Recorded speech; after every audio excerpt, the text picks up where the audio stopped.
Hello दोस्तों, आपका हिंदी मानस with Neha में बहुत बहुत स्वागत है। मित्रों, आज मैं हिंदी का 2022 जून का द्वितीय प्रश्न पत्र लेकर प्रस्तुत हूँ और इसमें टोटल 50 प्रश्न हैं। तो हम इस प्रश्न पत्र के 25 प्रश्न इस वीडियो में देखेंगे। तो चलिए शुरू करते हैं हम आज की वीडियो। पहला प्रश्न है कि पवम चरियू किसकी रचना है? ए अब्दुल रहमान, बी विद्यापति, सी स्वयंभू या फिर डी चंद्रबरदाई। तो इसका सही जवाब है ये स्वयंभू की रचना है। अगला प्रश्न है, गोस्वामी तुलसीदास की रचना कवितावली किस भाषा की रचना है? ए अवधी, बी ब्रजभाषा, सी मैथिली या फिर डी बुंदेली। तो इसका सही जवाब है ये ब्रजभाषा की रचना है। अगला प्रश्न है, खड़ी बोली के लिए सुनीति कुमार चटर्जी ने किस शब्द का प्रयोग किया है? ए जनपदीय हिंदुस्तानी, बी वर्नाक्युलर हिंदुस्तानी, सी कौरवी या फिर डी रेख्ता। तो इसका सही जवाब है ए जनपदीय हिंदुस्तानी। अगला प्रश्न देखते हैं, सूफी प्रेमाख्यान काव्य परंपरा में आराध्य को प्रायः किस रूप में देखा गया है? ए गुरु के रूप में, बी प्रेमी के रूप में, सी सखा के रूप में या फिर डी प्रेमिका के रूप में। तो इसका सही जवाब हो जाएगा दोस्तों डी प्रेमिका के रूप में। अगर ये संत काव्य धारा होता तो यहाँ पे इसी ठीक इसके उल्टा हो जाता। अगला प्रश्न देखते हैं, छायावाद को स्थूल के प्रति सूक्ष्म का विद्रोह किसने कहा है? ए पंत, बी डॉक्टर नगेंद्र, सी आचार्य शुक्ल या फिर डी जयशंकर प्रसाद। तो इसका सही जवाब हो जाएगा डॉक्टर नगेंद्र। कहीं भी परिभाषा में अगर स्थूल के प्रति सूक्ष्म का विद्रोह आ जाए तो आप आंख बंद करके डॉक्टर नगेंद्र पर टिक लगा सकते हैं। अगला प्रश्न देखते हैं, निम्नलिखित में से कौन मिश्र बंधुओं में नहीं है? ए कृष्ण बिहारी मिश्र, बी श्याम बिहारी मिश्र, सी गणेश बिहारी मिश्र या फिर डी सुखदेव बिहारी मिश्र। तो इसका सही जवाब है ए कृष्ण बिहारी मिश्र। और इन्होंने 1910 ईस्वी में हिंदी नवरत्न नामक किताब लिखी थी, जिसमें हिंदी साहित्य के 9 कवियों के बारे में बहुत ही विस्तार से बताया था। आगे चलते हैं,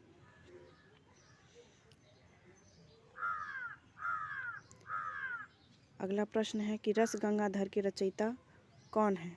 ए अभिनव गुप्त, बी दंडी, सी पंडित राज जगन्नाथ या फिर आचार्य विश्वनाथ। तो रस गंगाधर के रचयिता हैं पंडित राज जगन्नाथ। 8वां प्रश्न है कि निम्नलिखित में से कौन तार सप्तक का कवि नहीं है? ए शमशेर बहादुर सिंह, बी गिरजा कुमार माथुर, सी मुक्तिबोध या फिर डी प्रभाकर माचवे। तो इसमें से जो बी, सी और डी ये ऑप्शन दिए गए हैं मित्रों, ये तार सप्तक के कवि हैं। और ये जो शमशेर बहादुर सिंह हैं ये द्वितीय तार सप्तक के कवि हैं, जिसका संपादन अज्ञे ने किया था और जिसके टोटल 4 संपादन हुए थे। अगला प्रश्न देखते हैं, शिवपालगंज किस उपन्यास से संबंधित है? विश्रामपुर का संत, राग दरबारी, आधा गांव या फिर मैला आंचल। तो अगर इस ऑप्शन की हम बात करें तो विश्रामपुर का संत जो है ये श्रीलाल शुक्ल का उपन्यास है। राग दरबारी, आधा गांव, मैला आंचल। तो मैला आंचल में मेरीगंज का वर्णन किया गया है, आधा गांव में गाजीपुर के गंगौली गांव का वर्णन है। और ये जो राग दरबारी है मित्रों ये इसका सही जवाब है। शिवपालगंज की कहानी इसी उपन्यास से संबंधित है। अगला प्रश्न देखते हैं, भरत मुनि के अनुसार काव्य में कुल कितने गुण होते हैं? ए 10, बी 5, सी 3, डी 7। तो मित्रों भरत मुनि ने काव्य में टोटल गुण भी 10 बताए हैं और दोष भी 10 बताए हैं। तो इसका जवाब ए हो जाएगा। अगला प्रश्न देखते हैं, हिंदी वर्णमाला में अंग और अ क्या हैं? ए स्वर हैं, बी व्यंजन है, सी अयोगवा है और डी संयुक्ताक्षर हैं। तो इसका सही जवाब हो जाएगा ऑप्शन नंबर सी। अगला प्रश्न देखते हैं कि अंधा युग किस नाट्य विधा के अंतर्गत आता है? ए गीति नाट्य, बी नाटक, सी रूपक या फिर डी प्रहसन। तो इसका सही जवाब हो जाएगा ऑप्शन नंबर सी, ये गीति नाट्य है और 5 अंकों का नाटक है, जिसके लेखक धर्मवीर भारती हैं और इसका प्रकाशन वर्ष 1955 ईस्वी में था। अगला प्रश्न देखते हैं, दोहरा समय की रथ का घर घर नाद सुनो, सिंहासन खाली करो की जनता आती है। उपर्युक्त पंक्तियाँ किस कविता से उद्धृत हैं? तो मित्रों ये जो लाइन है बहुत ही तेजमयी है, बहुत ही इसमें ओज से ओतप्रोर्ण ये कविता की लाइन है। तो ये निसंदेह रामधारी सिंह दिनकर की रचना है। अगला प्रश्न देखते हैं, हिंदी के किस आलोचक ने देवरानी जेठानी को हिंदी का प्रथम उपन्यास माना है? ए नामवर सिंह, बी रामविलास शर्मा, सी विजय मोहन सिंह या फिर डी गोपाल राय? तो इसका सही जवाब हो जाएगा डॉक्टर गोपाल राय। इन्होंने उपन्यास पे बहुत ही अच्छा अपना इतिहास ग्रंथ लिखा है, तो ये वहीं से लिया गया है। अगला प्रश्न है कि समालोचना दर्श के शीर्षक से ऐसे ऑन क्रिटिसिज्म का अनुवाद किसने किया? ई रामचंद्र शुक्ल, डॉक्टर नगेंद्र, जगन्नाथ दास रत्नाकर या फिर रमेश कुंतल मेघ? तो मित्रों इसका सही आंसर हो जाएगा जगन्नाथ दास रत्नाकर। अगला प्रश्न देखते हैं, शिखर से सागर तक किस रचनाकार की जीवनी है? ए निराला, बी मुक्तिबोध, सी अज्ञेय या फिर डी धर्मवीर भारती? तो इसका सही जवाब हो जाएगा सी अज्ञेय। अगला प्रश्न देखते हैं, हिंदी में भक्ति धारा का उदय बाहरी आक्रमण की प्रतिक्रिया है? बी, यह भारतीय साधना परंपरा का स्वतः स्फूर्त विकास है। इनमें से ए और बी दोनों सही हैं, बी ए सही है और बी गलत है, सी ए गलत है और बी सही है, या फिर डी ए और बी दोनों आंशिक सही हैं। चलिए हम इसे चेकआउट करते हैं। हिंदी में भक्ति धारा का उदय बाहरी आक्रमण की प्रतिक्रिया है, आचार्य शुक्ल के कथन से लिया गया है। और जो दूसरा है, यह भारतीय साधना परंपरा का स्वतः स्फूर्त विकास है, ये आचार्य हजारी प्रसाद द्विवेदी के कथन से लिया गया है। अगर इसमें सही उत्तर का हम विकल्प देखें तो इसका उत्तर डी हो जाएगा कि ए और बी दोनों आंशिक सही हैं। अगला प्रश्न देखते हैं, विभावन व्यापार रस प्रक्रिया की सुदृढ़ भूमिका है? बी, विभावन ही रस का हेतु है। ऑप्शन नंबर ए आंशिक सही है और बी गलत है, या फिर बी ए और बी दोनों सही हैं, सी ए गलत है और बी आंशिक सही है, या फिर डी ए सही है और बी आंशिक सही है? तो इसका सही जवाब हो जाएगा ऑप्शन नंबर डी। अगला प्रश्न देखते हैं, छायावाद और रहस्यवाद में तात्विक भेद नहीं है? बी, छायावाद में अभिव्यक्ति की सूक्ष्मता और रहस्यवाद में अज्ञात के प्रति जिज्ञासा है। ऑप्शन अगर देखें तो ए गलत और बी सही, बी ए सही और बी गलत, सी ए आंशिक सही और बी सही, या फिर डी ए सही है और बी आंशिक सही है? तो इसका सही जवाब हो जाएगा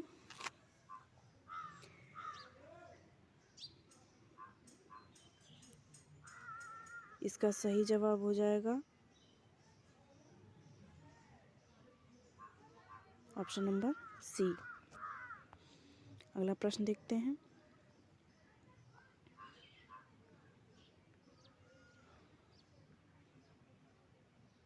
नई कविता में निरूपित मनुष्य मात्र द्वंद्वग्रस्त है? बी, नई कविता मात्र व्यक्ति चेतना की कविता नहीं है।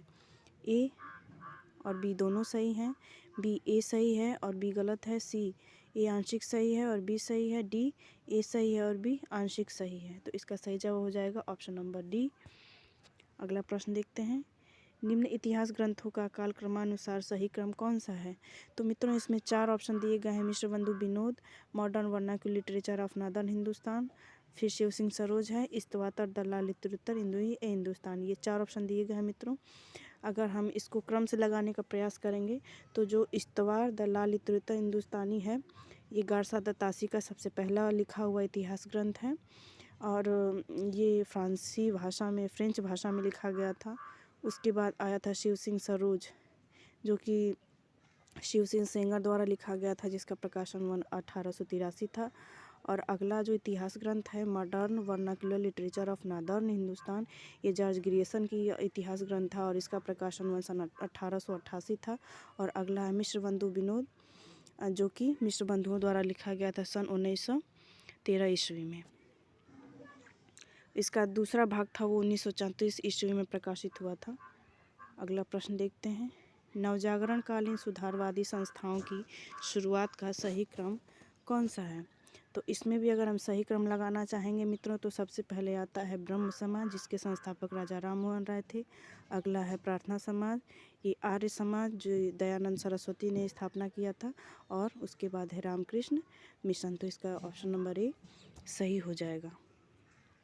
अगला प्रश्न देखते हैं, छायावादी काव्यधारा के प्रमुख स्तंभों का जन्म तिथि के आधार पर सही क्रम कौन सा है? तो इसमें अगर हम ऑप्शन सही लगाना चाहें तो सबसे पहले आएंगे जयशंकर प्रसाद, 1888 या 89, सूर्यकांत त्रिपाठी निराला 1893, पंत 1900 और महादेवी वर्मा 1907 ईस्वी। तो इसका ऑप्शन नंबर बी सही हो जाएगा।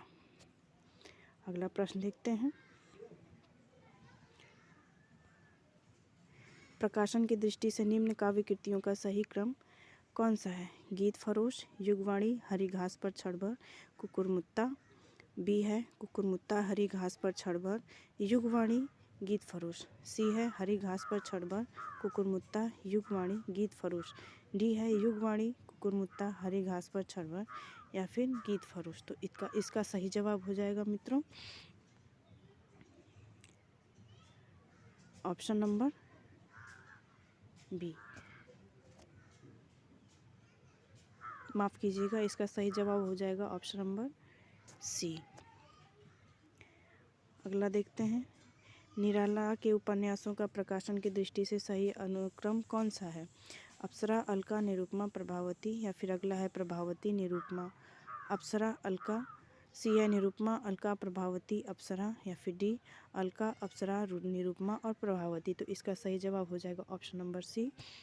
तो मित्रों आज के ये टोटल 25 प्रश्न थे। अगले 25 प्रश्न मैं दूसरे वीडियो में लेकर प्रस्तुत होंगे। और आपको ये वीडियो अच्छी लगी हो तो कृपया इसे ज़रूरतमंद के पास भी शेयर करें ताकि वो भी अपनी तैयारी अच्छे से कर सके। अब मिलते हैं अगले वीडियो में।